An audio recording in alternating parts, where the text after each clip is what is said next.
Street food ખાવાના શોખીનો માટે ગરમા ગરમ રગડો, ક્રિસ્પી ટિક્કી અને ચટપટી ચટણીઓ સાથે ઘરે બનાવી શકાય ને તેવો ટિક્કી ચટણી રેસીપી આજે તમારી સાથે શેર કરીશ.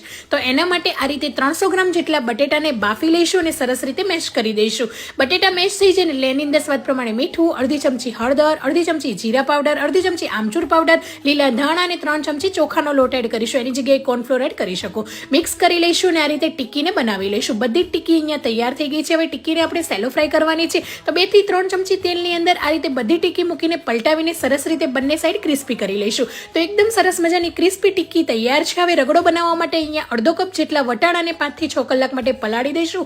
કોરા કરીને કુકરમાં એડ કરીશું. 2 આખા કાચા બટેટાની છાલ કાઢીને, ડુંગળીના લચ્છા, ટામેટા, મીઠું, હળદર અને ચપટી ખાવાનો સોડા અને 3 કપ પાણી એડ કરીને 3 થી 4 વિસલ કરી લઈશું. એ પછી બટેટાને કાઢી લઈશું. ટામેટાની છાલને પણ કાઢીને વટાણાને ચેક કરી લઈશું અને બાફેલા જે બટેટા હતા ને એને આ રીતે મેશ કરી લઈશું. સરસ રીતે મેશ કરીશું જેથી કાંઠા ના પડે.